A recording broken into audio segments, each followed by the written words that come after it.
नमस्कार दोस्तों, स्वागत है आप सभी का हमारे YouTube चैनल केडी अध्ययन में। आज हम भारतीय संविधान के मूल स्रोत देखेंगे, अर्थात भारतीय संविधान को बनाते समय किन किन देशों के संविधानों का अध्ययन किया गया और किन किन देशों से उनके संविधान के तथ्यों को लेकर हमारे संविधान में समाहित किया गया और एक अच्छा संविधान निर्माण किया गया। हमारे संविधान निर्माताओं के समक्ष जो सबसे बड़ी चुनौती थी वो ये थी कि हम 200 वर्षों की मानसिक गुलामी के बाद स्वतंत्र हुए थे और हम लोग ऐसा संविधान चाहते थे जो भारत के हर तबके को संतुष्ट कर सके। क्योंकि हमारा भारत जो है मिलीजुली संस्कृति वाला देश है, इसलिए हम ऐसे संविधान चाहते थे जहाँ पर सभी संस्कृतियों को आदर सम्मान मिले और जहाँ पर सभी जाति वर्गों के लोगों को आगे बढ़ने के लिए मार्ग मिले। इसलिए हमारे संविधान निर्माताओं द्वारा लगभग 60 देशों के संविधानों का अध्ययन किया गया और 10 देशों के संविधानों से प्रमुख बातों को लेकर भारतीय संविधान में सम्मिलित किया गया। भारतीय संविधान पर जो सबसे बड़ा प्रभाव था वो था 1935 के भारत शासन अधिनियम का, जहाँ से लगभग 200 अनुच्छेद सीधे भारतीय संविधान में क्या कर लिए गए, शामिल कर लिए गए। आगे हम लोग देखते हैं कि किस किस देश से संविधान के कौन कौन से प्रावधान लेकर हमारे भारतीय संविधान में सम्मिलित किए गए। सबसे पहले हम लोग देखते हैं ब्रिटेन। 1947 तक हमारे भारत पर ब्रिटेन का आधिपत्य था और भारत के लगभग 70 से 80% क्षेत्र जो है ब्रिटेन के अधीन थे और 1935 का जो अधिनियम था उसका प्रभाव हमारे ऊपर बहुत ज़्यादा था। इसलिए ब्रिटेन की कुछ व्यवस्था ऐसी थी जिनकी हमें आदत हो चुकी थी और कुछ व्यवस्था को हम लोगों ने सीधे ही अपना लिया। जैसे सबसे पहले संसदीय व्यवस्था। तो भारत में जो संसदीय व्यवस्था आज हम लोग देखते हैं कि संसद लोकसभा और राज्यसभा से मिलकर बनी है, तो वो व्यवस्था कहाँ की है, ब्रिटेन में। ब्रिटेन में भी 2 सदन होते हैं, एक हाउस ऑफ लॉर्ड्स और एक होता है हाउस ऑफ कॉमन्स। तो जो हाउस ऑफ लॉर्ड्स है ये उच्च सदन कहलाता है और हाउस ऑफ कॉमन्स निम्न सदन। इसी प्रकार हमारे भारत में भी 2 सदन है, राज्यसभा जिसे हम उच्च सदन कहते हैं और लोकसभा जिसे हम निम्न सदन कहते हैं। हमारे सदन 3 चीज़ों से मिलकर बनती हैं, लोकसभा, राज्यसभा और राष्ट्रपति। तो संसदीय व्यवस्था हमने कहाँ से ली है, ब्रिटेन से ली है। लेकिन ब्रिटेन के संसद में राष्ट्रपति की जगह क्या होता है, सम्राट होता है। यहाँ पर राष्ट्राध्यक्ष का प्रतीकात्मक महत्व। जिस प्रकार ब्रिटेन के सम्राट का केवल नाम मात्र का महत्व है, उसी प्रकार भारत के जो राष्ट्राध्यक्ष यानी कि भारत के राष्ट्रपति, उनका भी केवल प्रतीकात्मक या नाम मात्र का महत्व है। जो कार्यपालिका की जितनी भी प्रमुख शक्तियाँ हैं वो सारी किसके पास है, प्रधानमंत्री के पास है। विधायी प्रक्रिया अर्थात कानून बनाने की जो प्रक्रिया है वो हमने कहाँ से ली है, ब्रिटेन से। विधायिका के द्वारा जितने भी कानून बनाए जाते हैं उन कानूनों को बनाने की जो भी प्रक्रिया होगी उस प्रक्रिया को हमने कहाँ से लिया है, ब्रिटेन से लिया है। इसके बाद आता है एकल नागरिकता। एकल नागरिकता से तात्पर्य ये है कि आप भारत के किसी भी राज्य में रहे, आपको उस राज्य की नागरिकता लेने की कोई ज़रूरत नहीं होगी। यदि आपने भारत की नागरिकता ले ली तो आप भारत के किसी भी राज्य में निवास कर सकते हैं। अगर हम लोग अमेरिका की बात कर रहे हैं तो अमेरिका में दोहरी नागरिकता है। अमेरिका में राज्यों के लिए अलग से नागरिकता लेनी होती है और अमेरिका की नागरिकता अलग से।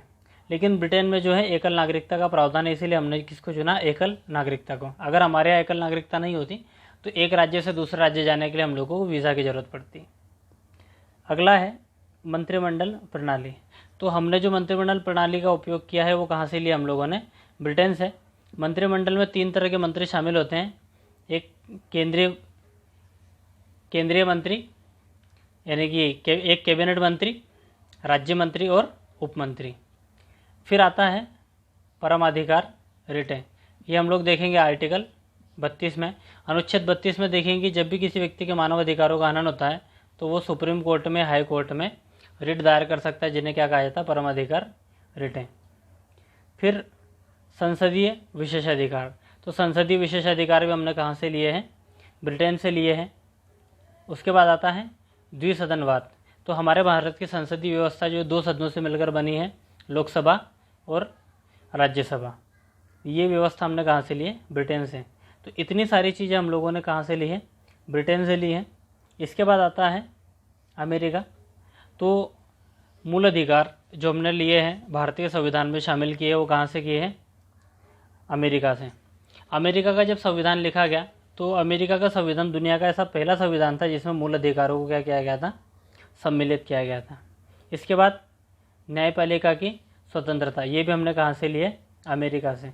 तो अमेरिका से हम लोगों ने न्यायपालिका की स्वतंत्रता ली है, लेकिन हमारी जो पूरी प्रोसीजर है वो हमने कहाँ से ली है?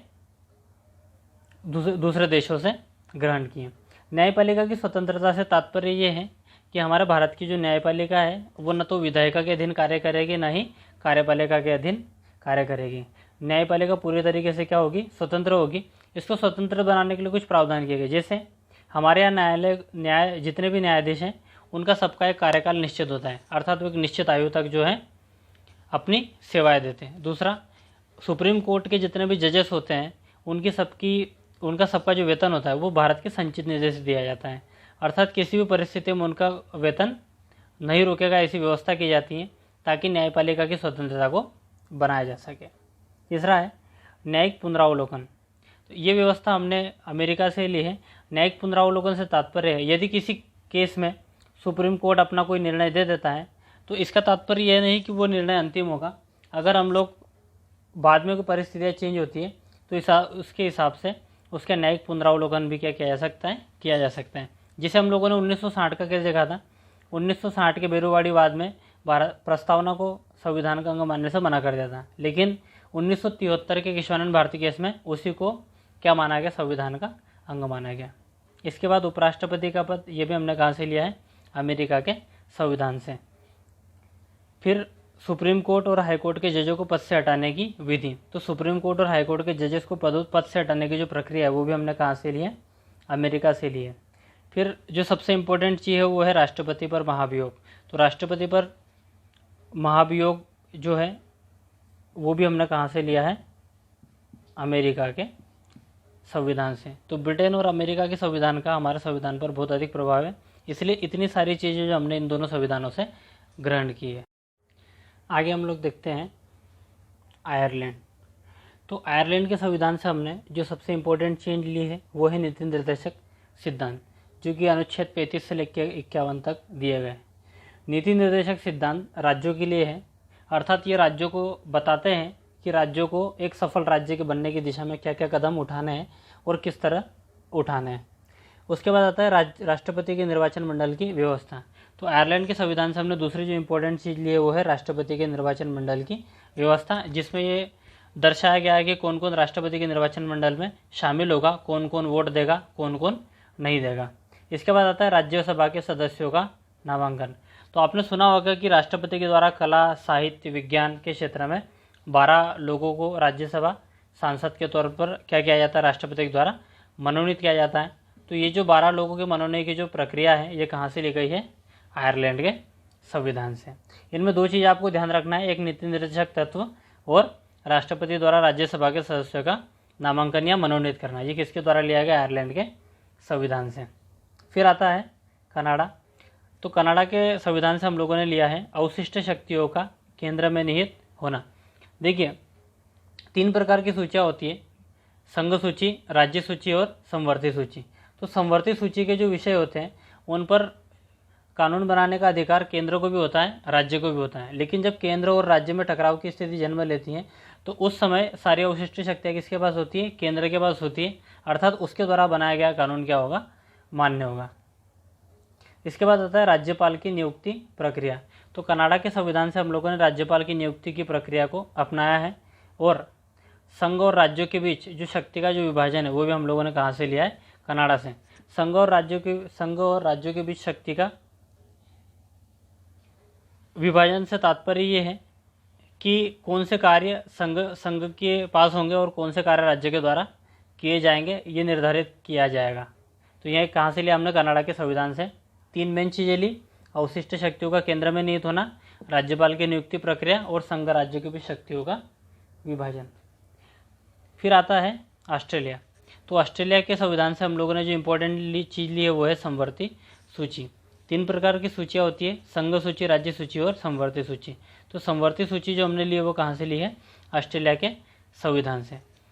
दूसरा, केंद्र और राज्यों के बीच शक्ति विभाजन, तो केंद्र और राज्यों के बीच शक्ति और संबंध और शक्ति का जो विभाजन है वो हमने कहाँ से लिया है, ऑस्ट्रेलिया से। और जो सबसे इम्पोर्टेंट चीज़ हमने ऑस्ट्रेलिया से ली है वो है संसद के दोनों सदनों की संयुक्त बैठक, अनुच्छेद 108।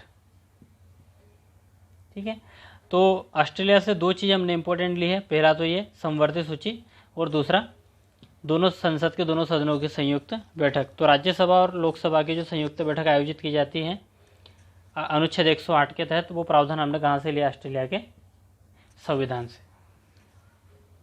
आगे देखते हैं हम लोग जर्मनी का संविधान। तो जर्मनी के संविधान से हमारे भारत के संविधान में जो प्रमुख तथ्य लिया गया वो है आपातकाल के दौरान मूल अधिकारों का स्थगन। दरअसल आपातकाल के दौरान राष्ट्रपति को अधिकार होता है कि वो व्यक्ति के मूल अधिकारों को क्या कर सकते हैं, समाप्त कर सकते हैं। तो राष्ट्रपति को आपातकाल के दौरान मूल अधिकारों को स्थगित करने का जो प्रावधान है वो कहाँ से मिला है, जर्मनी के संविधान से। तो मूल अधिकारों को स्थगित किया जा सकता है कब, आपातकाल के दौरान। और ये प्रावधान कहाँ से लिया हमने, जर्मनी से। और ये किसको प्राप्त हुआ है, राष्ट्रपति को। उसके बाद आता है रूस, मौलिक कर्तव्य। भारत के संविधान में मौलिक कर्तव्य, जब भारत का संविधान का मूल रूप बना था उसमें मौलिक कर्तव्य सम्मिलित नहीं थे, लेकिन सरदार स्वर्ण सिंह की अनुशंसा पर मौलिक कर्तव्यों को शामिल किया गया था। ये कहाँ से लिए गए, रूस के संविधान से। प्रस्तावना में सामाजिक, आर्थिक और राजनीतिक न्याय का आदर्श। जब हम लोग भारत के संविधान की प्रस्तावना पढ़ेंगे तो प्रस्तावना में हम लोग देखेंगे कि सामाजिक, आर्थिक और राजनीतिक न्याय का क्या किया गया है, उल्लेख किया गया है। ये तीनों ही न्याय की जो आदर्श है वो हमने कहाँ से लिए है, रूस के संविधान के। उसके बाद आता है दक्षिण अफ्रीका। तो दक्षिण अफ्रीका के संविधान से हमने सबसे इम्पोर्टेंट चीज़ ली है और वो है संविधान संशोधन की प्रक्रिया। हमारा संविधान संशोधन की प्रक्रिया सरल भी है और जटिल भी है। तो ये जो संविधान संशोधन की प्रक्रिया जो हमने ली है, जो अनुच्छेद 368 के अंतर्गत आती है, वो हमने कहाँ से ली है, दक्षिण अफ्रीका के संविधान से। फिर आता है राज्यसभा के सदस्यों का निर्वाचन। तो राज्यसभा के सदस्यों के निर्वाचन की जो प्रक्रिया है वो हमने कहाँ से ली, दक्षिण अफ्रीका के संविधान से। इसके पहले हम लोगों ने राज्यसभा के सदस्यों के नामांकन की प्रक्रिया देखी थी। तो राज्यसभा के सदस्यों के नामांकन की जो प्रक्रिया है वो कहाँ से ली गई थी, अभी देखा था हम लोगों ने, वो ली गई थी आयरलैंड के संविधान से। फिर आता है जापान का संविधान, जहाँ से ली गई है विधि द्वारा स्थापित प्रक्रिया। इसे इंग्लिश में कहते हैं प्रोसीजर एस्टेब्लिश्ड बाय लॉ।